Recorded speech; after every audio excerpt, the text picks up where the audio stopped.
Breaking news కెనడాలో భీకర కార్చిచ్చు మొత్తం కూడా వ్యాపించింది. దీంతో మంటలను ఏ మాత్రం కూడా అదుపు చేయలేకపోతున్నారు యంత్రాంగం.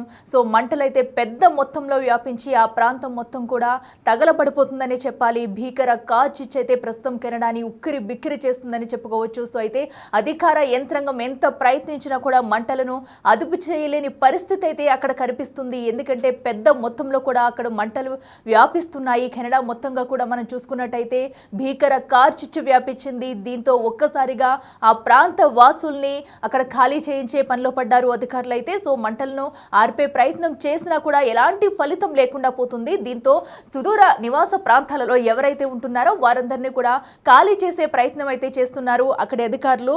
సో ఇంకా అప్పటికీ కూడా మంటలు అయితే ఏ మాత్రం అదుపులోకి రావట్లేదని చెప్పుకోవచ్చు. సో 2 రోజుల నుంచి కూడా అక్కడ మంటలైతే ఉగ్ర రూపం దాల్చుతున్నాయని చెప్పాలి. సో సస్కెట్చెవాన్ ప్రావిన్స్ లో భారీగా కూడా ఈ మంటలైతే వ్యాపిస్తున్నాయి. సో దానికి సంబంధించిన విజువల్స్ కూడా మనం చూస్తున్నాము. సో కార్చిచ్చుతో కూడా మొత్తం ఆ ప్రాంతం అంతా ఉక్కిరి బిక్కిరి అవుతుంది. ఎవరు ఎటు వెళ్ళలేని పరిస్థితి అయితే అక్కడ సంభవించిందని చెప్పుకోవచ్చు. ప్రస్తుతం అక్కడ ఎమర్జెన్సీని అయితే ప్రకటించారు. సో మనం చూసుకోవచ్చు శాటిలైట్ ఇమేజెస్ లో కూడా మనం అక్కడ బిగ్ టీవీ స్క్రీన్ మీద చూస్తున్నాము. ఆ మంటలు మొత్తం అక్కడ చుట్టుపక్కల ప్రాంతాన్నంతా కూడా చుట్టేస్తూ వస్తున్నాయి. సో మనం విజువల్స్ లో క్లియర్ గా చూడొచ్చు బిగ్ టీవీ స్క్రీన్ మీద శాటిలైట్ విజువల్స్ లో. సో ఏదైతే మంటలు ఏ ప్రాంతంలో ఎక్కువగా వ్యాపిస్తున్నాయి, సో ఎక్కడి నుంచి ఎటు వెళ్తుంది కార్చిచ్చు మొత్తం అనేది కూడా మనకి క్లియర్ గా విజువల్స్ లో అయితే కనిపిస్తుంది. సో ఆ విజువల్స్ మనం బిగ్ టీవీ స్క్రీన్ మీద అయితే చూస్తున్నాము. కార్చిచ్చు ఏ రేంజ్ లో ఉంది. సో 2 రోజుల నుంచి కూడా అక్కడ మంటలు వ్యాపించి ఆ ప్రాంత వాసులను అయితే ఉక్కిరి బిక్కిరి చేస్తున్నాయని చెప్పుకోవచ్చు. సో ఇప్పటికే కార్చిచ్చుతో 1,73,000 ఎకరాలు అయితే దగ్ధమైనట్లుగా కూడా అధికారులు అయితే చెప్పుకొస్తున్నారు. సో సుమారుగా ఎందుకంటే 1,73,000 ఎకరాలంటే సో అక్కడ కార్చిచ్చు పరిస్థితి ఏ విధంగా ఉన్నది కూడా మనం ఊహించుకోవచ్చు. సో 2 రోజుల నుంచి కూడా అక్కడ కార్చిచ్చు ఎవరికి కంటి మీద కునికి లేకుండా చేస్తుందని చెప్పుకోవాలి. అధికార యంత్రాంగం ఎంత ప్రయత్నించినప్పటికీ కూడా మంటలు అక్కడ అదుపు చేసే పరిస్థితి అయితే లేదు. సో ఎందుకంటే మంటలను అదుపులోకి తెచ్చే ప్రయత్నం చేసినా కూడా సో భారీ మొత్తంలో మంటలు ఎగిసి పడుతుండడం, కార్చిచ్చు ఇంకా పెరిగిపోతుండడంతో అక్కడ మంటలైతే అదుపులోకి రాలేని పరిస్థితి అయితే మనం చూస్తున్నాము. సో విజువల్స్ లో మనం క్లియర్ గా చూడొచ్చు. సో అడవి మొత్తం కూడా ఎలా తగలబడిపోతుంది అనేది ఒకసారి ఆ విజువల్స్ అయితే మనం చూద్దాం.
చూస్తున్నాం కదా ప్రస్తుతం కెనడాలోనైతే ప్రస్తుత పరిస్థితి అయితే ఇప్పుడు దీంతో కూడా మంటలను అయితే అదుపులోకి తెచ్చేందుకు అటు వైమానిక దళం కూడా రంగంలోకి దిగింది. ఎందుకంటే అక్కడ అధికార యంత్రాంగం ఎంత ప్రయత్నించా కూడా మంటలు అదుపులోకి వచ్చే పరిస్థితి అయితే కనిపించట్లేదు.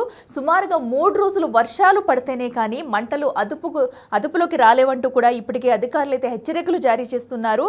సో మరోవైపు అయితే కార్చిచ్చు అదుపులోకి రాదని కూడా ఇప్పటికే భావిస్తున్న తరుణంలో సో మరోవైపు చూసుకున్నట్టయితే అటు అమెరికా అమెరికాను కూడా తాగుతుంది ఈ కార్చిచ్చు సెగనే చెప్పుకోవాలి. సో దీంతో అమెరికాకి కూడా ఈ కార్చిచ్చు సెగ అయితే తగులుతుంది. దీంతో అమెరికాలో కూడా ప్రస్తుతం ఈ పరిస్థితి అయితే ఏర్పడుతుందని చెప్పుకోవచ్చు. అమెరికాలోని మిన్నేసోటా, మిషిగన్ రాష్ట్రాలను కూడా పొగ అయితే కమ్మేస్తుంది. ఇంత పెద్ద మొత్తంలో కార్చిచ్చు రావడంతో కూడా అక్కడ ప్రాంత వాసుల్ని మొత్తం ఖాళీ చేయించి సురక్షిత ప్రాంతాలకు అయితే తరలిస్తున్నారు. ప్రస్తుతం కెనడాలో అయితే ఎమర్జెన్సీ ప్రకటించింది ప్రభుత్వం అయితే. దీంతో ఈ కార్చిచ్చుతో కూడా అందరూ ఉలిక్కి పడ్డారు ఒక్కసారిగా. సో ఎంత అధికార యంత్రాంగం ఎంతలా ప్రయత్నించినా కూడా మంటలైతే అదుపులోకి వచ్చే పరిస్థితి అయితే కనిపించట్లేదు. సో ఏదైతే సస్కెట్చెవాన్ ప్రావిన్స్ లో కార్చిచ్చు వ్యాపించడంతో ప్రస్తుతం అయితే అత్యవసర పరిస్థితి అయితే అక్కడ ప్రకటించింది ప్రభుత్వం. సో ఇప్పటికే మాంటోబా ప్రావిన్స్ లో దీని కారణంగా దాదాపు 17,000 మందిని ఇళ్లు ఖాళీ చేయించి సురక్షిత ప్రాంతాలకైతే తరలించారు. సో ఎవరికి హాని కలగకూడదనే నేపథ్యంలో చర్యలు తీసుకుంటూ ఒక పక్కనైతే మంటలను ఆర్పే ప్రయత్నం చేస్తూ మరో పక్కన అక్కడున్న స్థానిక ప్రజలందరినీ ఇల్లు ఖాళీ చేయించి సురక్షిత ప్రాంతాలకైతే తరలిస్తుంది ప్రభుత్వం. అయితే ఇక తాము తీవ్రమైన పరిస్థితిని ఎదుర్కొంటున్నామని సస్కెట్చెవాన్ ప్రావిన్స్ ప్రీమియర్ స్కాట్ మో అయితే పేర్కొన్నారు. ఇక విపత్తును ఎదుర్కోవడానికైతే సిద్ధంగా అన్ని చర్యలు తీసుకుంటున్నామంటూ కూడా ఇప్పటికే చెప్పుకొస్తున్నారు. సో ఎవరికి ఎలాంటి నష్టం జరగకుండా, ప్రాణహాని అయితే కలగకుండా ఉండేందుకు కూడా ముందుగా అందరినీ సురక్షిత ప్రాంతాలకు తరలిస్తున్నారు. అయితే ఈ మంటలు అయితే అదుపులోకి రావడం లేదని, వచ్చే ఛాన్స్ కూడా కనపడట్లేదంటూ కూడా అధికార యంత్రాంగం అయితే తేల్చి చెబుతుంది. ఇప్పటికే వైమానిక దళాలు కూడా రంగంలోకి దిగాయి మంటలను అయితే ఆర్పేందుకు. సో మనం కార్చిచ్చు ఏ రేంజ్ లో ఉందో విజువల్స్ లో చూస్తున్నాము. సో ఏ పక్క నుంచి కూడా ఎంతమంది అక్కడ ఫైర్ ఇంజన్స్ కానివ్వండి, అలాగే వైమానిక దళం వెళ్ళినా కూడా మంటలు అదుపులోకి వచ్చే పరిస్థితి అయితే కనిపించట్లేదు. మరో పక్కనైతే మనం శాటిలైట్ ఇమేజ్ లో కూడా చూస్తున్నాము. కార్చిచ్చు ఏ రేంజ్ లో ఉందో, ఏ ప్రాంతం నుంచి ఏ ప్రాంతానికి వ్యాపిస్తుంది అనేది కూడా క్లియర్ గా చూస్తున్నాము. మంటల వ్యాప్తి అయితే చాలా ఎక్కువగా కనిపిస్తుంది. ప్రస్తుతం అయితే అదుపులోకి వచ్చే పరిస్థితి అయితే కనిపించట్లేదు అక్కడ. సో ఇక మరిన్ని అప్డేట్స్ అందించేందుకు మా ప్రతినిధి శివ ఫోన్ లైన్ లో అందుబాటులో ఉన్నారు.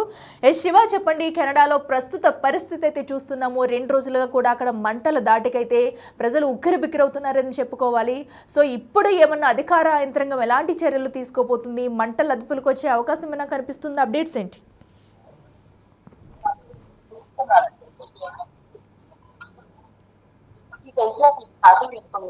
శివ, చెప్పండి. కెనడాలో భీకర కార్చిచ్చు అక్కడ ఉన్న ప్రజలను భయాందోళనకు గురి చేస్తుంది. 2 రోజుల నుంచి ఈ కార్చిచ్చు అనేది ఉగ్రరూపం దాల్చి భారీగా మంటలు ఎదుర్కొంటున్నాయి. ఈ కార్చిచ్చులో 1,73,000 ఎకరాలు దట్టమైనట్టుగా కూడా తెలుస్తుంది. సస్కెట్చెవాన్ ప్రావిన్స్ లో భారీగా మంటలు వ్యాపిస్తున్నాయి. మంటలను ఏమాత్రం అధికార యంత్రాంగం కంట్రోల్ చేయలేకపోతుంది. ఎన్ని ప్రయత్నాలు చేసినా, విధాలు ప్రయత్నించినప్పటికీ కూడా మంటలు అనేవి వేగంగా వ్యాపిస్తున్న నేపథ్యంలో వాటిని ఆపేందుకు అనేక ఇబ్బందులు పడుతున్నారు. ఈ నేపథ్యంలో అప్పుడున్న ప్రజలందరూ కూడా ఖాళీ చేస్తున్నారు. దీంతో ఇప్పటికే 17,000 ఇల్లు ఖాళీ చేయించారు. అక్కడ ప్రజలను వేగంగా ఇతర సురక్షిత ప్రాంతాలకు తరలిస్తున్న పరిస్థితి కనిపిస్తోంది. కార్చిచ్చుతో ఎమర్జెన్సీని అక్కడ ప్రభుత్వం 4 రోజుల పాటు ఎమర్జెన్సీ విధించినట్లు కూడా ఆదేశాలు జారీ చేశారు. మంటలు ఆర్పేందుకు వైమానిక దళం కూడా రంగంలోకి దిగింది. 3 రోజుల పాటు వర్షాలు పడితే కానీ కార్చిచ్చు అదుపులోకి రాదనేది కూడా అధికార యంత్రాంగం భావిస్తోంది. మరోవైపు అమెరికా కూడా ఈ కార్చిచ్చు శాఖ తగులుతున్నట్టుగా తెలుస్తుంది. అమెరికాలోని మిన్నెసోటా, మిషిగన్ రాష్ట్రాలకు ఈ పొగంతా కూడా కనిపిస్తుంది. మొత్తంగా చూసుకుంటే దాదాపు ఈ ప్రావిన్స్ నుంచి మొత్తంగా చూసుకుంటే కనుక సురక్షిత ప్రాంతాలకు వీరందరూ తరలిస్తున్నప్పటికీ కూడా మాంటోబా ప్రావిన్స్ లో కారణంగా 17,000 మంది ఇల్లు ఖాళీ చేయించారు. దానితో పాటు 4,000 మందిని సురక్షిత ప్రాంతాలకు తరలించడం తెలుస్తుంది. మొత్తం 6,69,000 ఎకరాల్లో ఇదంతా కూడా వ్యాపించి ఉంది. పరిస్థితి ఏమాత్రం అనుకూలంగా లేని, రాను రాను ఇది సంక్లిష్టంగా మారే అవకాశం ఉన్నట్టు కూడా అక్కడ సిబ్బంది చెప్తున్నారు. అంటే బుధవారం మాంటోబా ప్రావిన్స్ లో అత్యవసర విధించారు. అంటే 2 రోజుల నుంచి కూడా ఈ మన కార్చిచ్చు అనేది రోజు రోజుకు పెరుగుతోంది. వాటిని ఆర్పే ప్రయత్నం చేసినప్పటికీ కూడా మరింత వేగంగా మంటలు అనేవి వ్యాపిస్తున్నాయి. చిన్న చిన్న ఊళ్లను ఖాళీ చేస్తున్నారు అధికారులు. ఇక ఇటీవలి కాలంలో ఎప్పుడు కూడా ఈ స్థాయిలో కార్చిచ్చుతో కూడా అధికార యంత్రాంగం చెబుతుంది. ప్రజలను తరలించేందుకు కెనడా వైమానిక దళం కూడా రంగంలోకి దిగింది. ప్రధానంగా ఈ ప్రావిన్స్ లో 1,73,000 ఎకరాలు గాలి బూడిదైనట్టు కూడా ఇప్పటివరకు అధికారిక లెక్కలు చెబుతున్నాయి. 2 లేదా 3 రోజులు వర్షం పడితే గానీ ఈ కార్చిచ్చు అనేది అదుపులోకి రాదంటూ కూడా భావిస్తూ ఉన్న పరిస్థితి కనిపిస్తోంది. ఇక్కడ నుంచి వస్తున్న పొగ అమెరికాలోని మిన్నెసోటా, మిషిగన్, ఇతర రాష్ట్రాల వైపు వెళ్తున్నట్టు కూడా చెప్తున్నారు. ఈ 2 ప్రావిన్సుల్లోనే 2025లో 15 లక్షల ఎకరాలు దత్తమైనట్లుగా కూడా అధికారులు చెప్తున్నారు. కెనడా సహజ వనరుల విభాగం లెక్కల ప్రకారం మొత్తం 6,000 కార్చిచ్చులు కలిపి 3.7 కోట్ల ఎకరాలను కాల్ చేసినట్లుగా కూడా చెప్తున్నారు. ఇక కెనడా కార్చిచ్చుల వల్ల అమెరికాలో ప్రజలు శ్వాసకోశ ఇబ్బందులు పడుతున్నట్లుగా కూడా అమెరికన్ లంగ్ అసోసియేషన్ 2025లో ఇచ్చిన state of the air report ఆధారంగా కూడా చెప్తున్నారు. ఈ కార్చిచ్చు వల్ల ఆస్తి ప్రాణ నష్టంతో పాటు అనేక విధాలుగా ప్రజలంతా కూడా ఇబ్బందులు. ఈ మంటలను ఆపేందుకు చాలా ప్రయత్నించినప్పటికీ కూడా అధికారం అది కేవలం ఫైరింగ్ దేశ వర్షాలు పట్టే మాత్రమే ఈ మంటలు కూడా ఊర్లు ఖాళీ చేపిస్తున్న పరిస్థితి ప్రజెంట్ కనిపిస్తా ఉంది. Right Shiva, thank you. Yes, చూస్తున్నాం కదా ప్రస్తుతం అయితే కెనడా పరిస్థితి ఏ విధంగా ఉందనేది. అయితే అక్కడ వ్యాపించిన మంటలు కూడా మరో పక్కనైతే అమెరికాలోని 2 రాష్ట్రాలకు కూడా ఆ పొగ అయితే వ్యాపిస్తుందని చెప్పుకోవాలి. దీంతో ఇప్పుడు అమెరికా ప్రభుత్వం కూడా అలర్ట్ అవ్వాల్సిన అవసరం ఉంది. మరో పక్కనైతే ఇటు కెనడాలో కూడా మంటలు ఏ వైపు నుంచి చూసినా కూడా అదుపులోకి రాలేని పరిస్థితి అయితే ప్రస్తుతం అక్కడ ఉంది. దీంతో ఎమర్జెన్సీ ప్రకటించింది కెనడా ప్రభుత్వం. ఆస్తి ప్రాణ నష్టం జరగకుండా అయితే అత్యవసర చికిత్సలకు కూడా అక్కడ వైద్యాధికారులు కూడా తగు ఏర్పాట్లు ముందుగానే చేసుకుంటున్నారు.